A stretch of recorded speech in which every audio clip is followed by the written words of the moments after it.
सांगली जिल्हा बागडी समाज यांच्या वतीने जिल्हाधिकारी यांना शासन जी आर प्रमाणे जातीच्या दाखल्याची अंमलबजावणी करण्याबाबत व संबंधित अधिकाऱ्यांच्या समवेत बागडी समाजाच्या शिष्टमंडळाची बैठक लावण्याबाबत निवेदन देण्यात आले। सदर निवेदन स्वीकारल्यानंतर 15 तारखेपर्यंत त्याचा निर्णय न झाल्यास 16 तारखेला आमरण उपोषणास सुरुवात करणार आहे असा इशारा बागडी समाजाचे सांगली जिल्हा मार्गदर्शक श्रीराम जासने, सांगली जिल्हा अध्यक्ष श्री रघुनाथ बागडी, जिल्हा सरचिटणीस शंकर सुपनेकर, बागडी समाजाचे मार्गदर्शक पैलवान रामदास बागडी साहेब, संजय बागडी सर, सांगली जिल्हा बागडी समाजाचे मार्गदर्शक श्री अरुण तावरे साहेब व उमराव कारंडे, सिद्धनाथ ब्रास ब्रँड कंपनीचे मालक सुरेश कारंडे, मोहन बागडी, सांगली जिल्हा संचालक अनिल तांबट यांच्यासह ओंकार कारंडे, मयूर घावट, संकेत घावट, सागर गजगेश्वर, अनिल कारंडे, बागडी समाजाला पाठिंबा देण्याकरिता अप्पासाहेब चोपडे, सहकारी पतसंस्थेचे संचालक श्री सुबराव भोळे पाटील हेही उपस्थित होते। यावेळी समाज बांधवांना उद्देशून सर्वांनी एकत्र येण्याचे आवाहन केले। सदरचे हे काम कुण्या एका व्यक्तीचा स्वार्थ नव्हे किंवा कोणाचीही प्रसिद्धी नव्हे, सर्व समाजाचे हित असून दीनदुबळ्या घटकांना याचा लाभ निश्चितपणे शासनाकडून होणार आहे। त्यामुळे सर्वांना नम्र विनंती आहे, सर्वांनी आपला अहंकार सोडून सामील व्हा।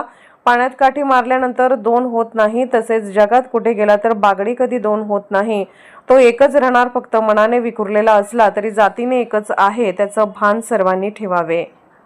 सांगली जिल्हाधिकारी विज महिना घोष साहेब यांनी आमच्या बागडी समाजाचं निवेदन स्वीकारून आम्हाला एक आश्वासक पद्धतीने चांगली 25 मिनिटं आमच्याशी चर्चा केली व आमच्या सर्वच समस्या शांतपणे ऐकून घेऊन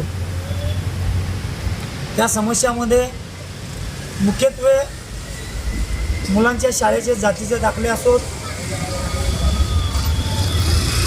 दुसरी गोष्ट म्हणजे मच्छीमारी सोसायटी स्थापन करण्यापासून ते मच्छीमारांना विमा संरक्षण असोत किंवा वेगवेगळे तलाव निर्माण करून देणे असोत, त्याचप्रमाणे राहत्या घराचा प्रश्न अत्यंत गंभीर्याने घेऊन त्यांनी 1-2 उपाय सुचवले व शासनामार्फत जरूर ती उपाययोजना करून सर्वच बागडी समाजाचे पुनर्वसन करण्याचे आश्वासन आज आम्हाला महिना घोष साहेबांनी आमच्या शिष्टमंडळाला दिले व या महिना अखेरीपर्यंत मत्स्य निबंधक, जिल्हा समाज कल्याण अधिकारी तसेच प्रांत अधिकारी यांच्या समवेत संपूर्ण शिष्टमंडळाची या महिना अखेरीपर्यंत कुठल्याही परिस्थितीत तुमची बैठक लावून तुमच्या सर्व समस्यांवर उपाय काढून देतो असे ठोस आश्वासन आम्हाला आज दिले व सर्व बागडी समाजाला आनंदाच्या उकळ्या फुटल्या।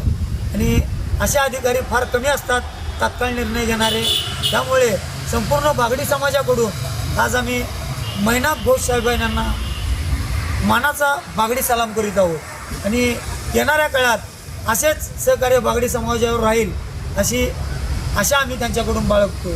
आणि हे सगळं होत असताना बागडी समाजाने थोडंसं जागरूक झालं पाहिजे आणि बागडी समाजाने थोडासा सहभाग दिला पाहिजे।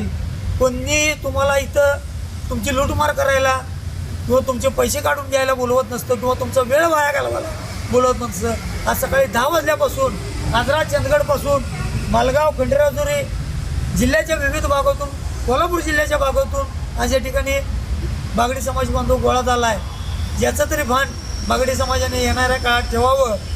फक्त आमचे जिल्हाध्यक्ष थोडेसे आजारी असल्यामुळं आज या ठिकाणी उपस्थित राहू शकले नाहीत। त्याचप्रमाणे आमचे ज्येष्ठ मार्गदर्शक अरुण तावरे साहेब व उमराव कारंडे साहेब हे अमरनाथ यात्रेला गेला असल्यामुळं ते आज या ठिकाणी उपस्थित नाही आहेत। बऱ्याच काही लोकांच्या तांत्रिक अडचणी होत्या, परंतु त्यांना येता येऊ शकलं असतं, ते लोक आली नाहीत। या गोष्टीचं सल माझ्या मनामध्ये राखतंय की तुम्हाला सगळं समजतंय, जाणवतंय, पण तुम्ही त्या ठिकाणी उपस्थित दिली पाहिजे।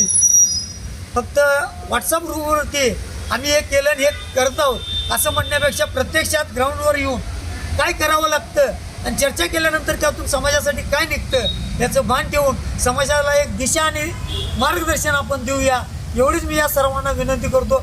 मनातील हेवे दावे सर्वांनी बाजूला ठेवा आणि समाजासाठी परत एकदा एकत्रित या, एवढंच या ठिकाणी सर्वांना आवाहन करतो। जय हिंद, जय महाराष्ट्र।